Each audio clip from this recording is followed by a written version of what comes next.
realized that using the actual replay client for content is frowned upon. I don't record while I play, but I thought this one was, I don't know, worth documenting for posterity. The good news is, I guess you can see that it is an actual replay, not doctored. When I mess with the speed, you don't have to explain what it is.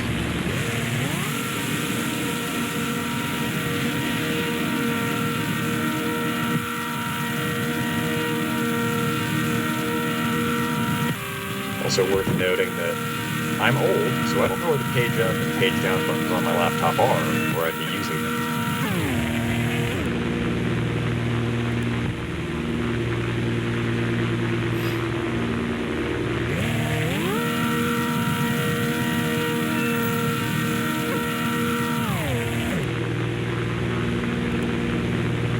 So originally I turned here because that Ju-88 was following me, diving, flying straight towards me.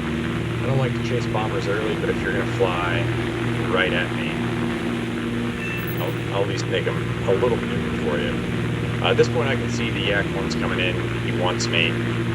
He continually just course after me. I don't want to spoil it, but the kill here is, to me, hilarious. Just call it a win for sportsmanship. We can see how that works out.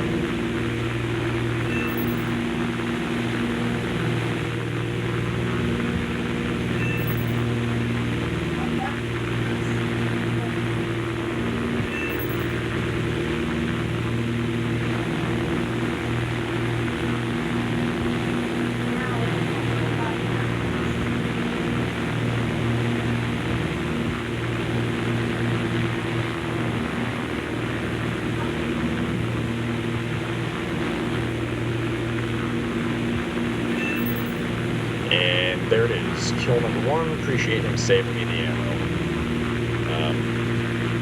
I don't know what his experience, that pilot's experiences, reference energy traps, but clearly he sort of foresaw how that one was going to work out. Decided he didn't want to stick around to the end. You don't have to fly into the energy trap. You can elect not to pitch for someone. Now, obviously, the M&M, I have no idea how to pronounce that plane's name, but I've had his attention for a little while. He's been slowly climbing. Now he's working his way over. I don't really know anything about that plane, so I kind of feel it out a little bit during this match. I don't know if he's teamed up with the Lag 3 or if the Lag 3 just decides to be his loyal sidekick.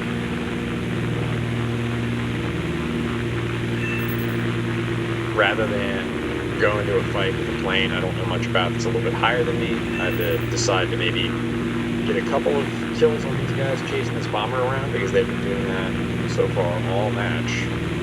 And a lot of times the sort of guys that chase bombers do end up being pretty easy kills. Not in this case. That Yak-1 dips hard. I make some bad positioning, bad flying choices here that sort of worked out in the end. Checking the M&M's position again.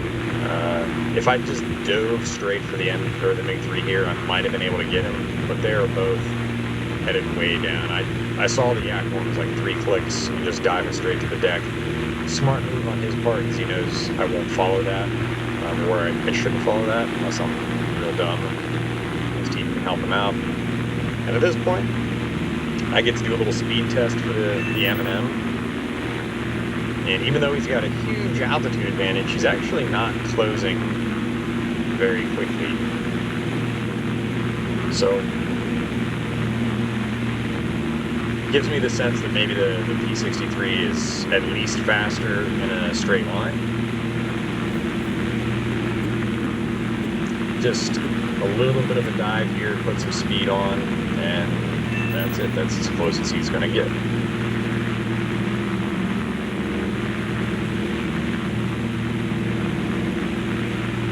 I can see his lag buddy still up there, based on the contrail, of course.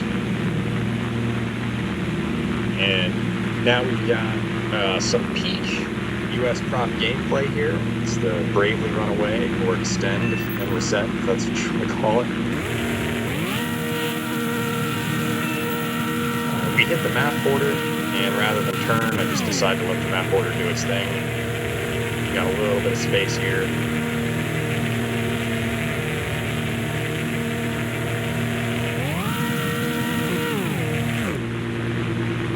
And rather than use the map border himself, he makes a big turn to follow, so I figure he's dumped even more energy. We can at least go in and sort of feel this out a little bit. I didn't line that up especially well, obviously, but could have more. At least I thought I would have had more energy. And he's basically able to pull right back around for the head-on. He's got some vertical movement there. I went a little high to try and use the flaps, try and tighten the loop a little bit. I know the lag's coming, or at least they kind of look like they are. We're gonna try to go underneath these guns here. This was pretty close. And I decide that's probably enough turn fighting there.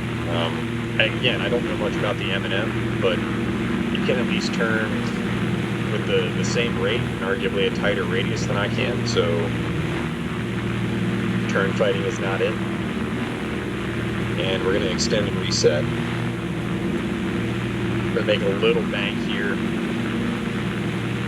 just to force the lag to fly a little bit further to get to me, since he does have a little bit of position. He's higher than I am. Learned earlier in the map that we can gap the M&M, no problem, so that's what we're doing. He makes the sort of a fake turn off there to see if he can bait me, I'm assuming, and then sort of immediately turns back onto my tail.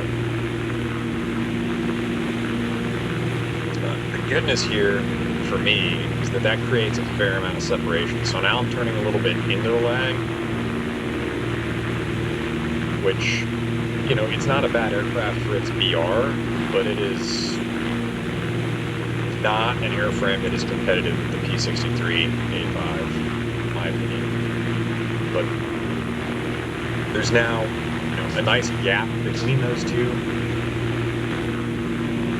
and that and a little bit of luck here in a minute is going to give me what I need. So now that they're in position, the stage is set, so to speak, we're going to extend for about 2.5 clicks worth of space, 2.5 and some change, and you got to do something. These guys, I could tow them around for the entire match if that's what we wanted to do, but it really isn't. The lag 3 makes a really poor dodge here. Understand not taking the head on, but that's not the play. A little bit of a sliding head on saves me there. You can see all the rounds missing just to the right of my plane. The M&M takes a 37 straight to the face. The lag 3 burns up, and that's 2 more.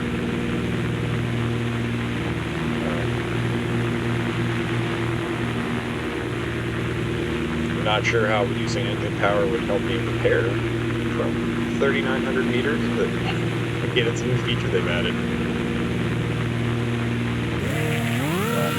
And of course, if you're the remainder of the Reds at this point, this is a terrible situation for you to be in. Unless I run out of fuel, you've got problems. This Core I-16 strikes me as an inexperienced player. Everyone's got to learn somewhere. He's already pitching for me, and I don't even have to make an evasion here. It's just so far away. I select machine guns only for this because it's just sort of a waste of a cannon round at this point.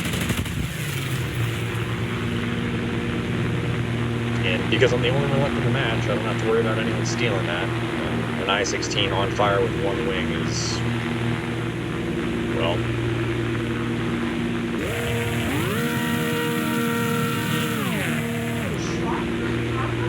the Ju-88 from earlier, I think.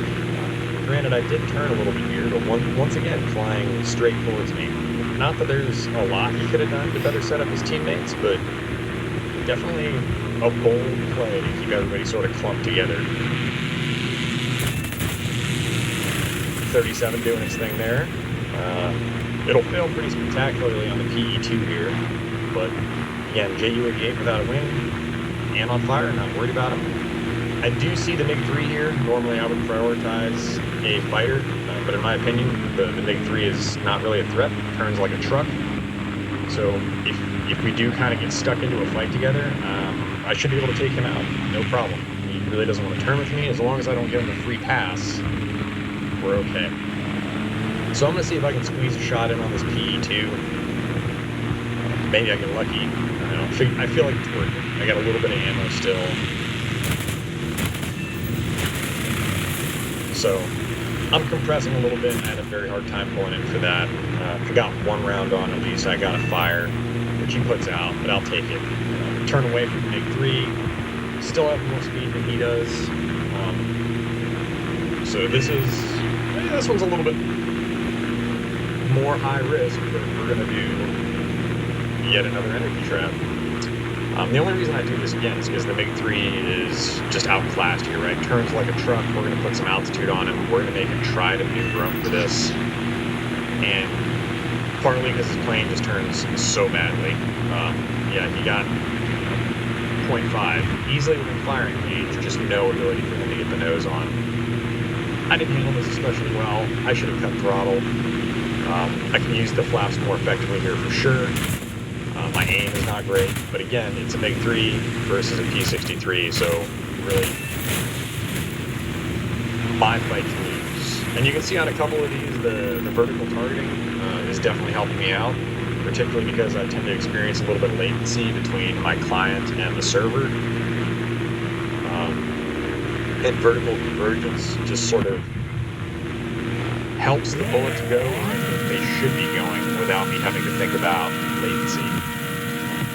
And the PE2 from before, last player left on the team, he's number 7. I've got 4 cannon rounds here. The 37 has been doing good work this match, obviously. But you can see the hits, actually. You can see the little black puffs of smoke on the PE2 here for whatever reason, maybe because he's already damaged. I don't really get, the cannon doesn't really get the work done here. But then ironically, well, so the cannon's out, cyclic on the 50 cal, and there go both his wings. So I can't get it done with the cannon, but the 50 cal simultaneously chops both of his wings off. And I know there's a lot of people that's pretty common for, but I don't get too many 7 kill carries, so I will take that.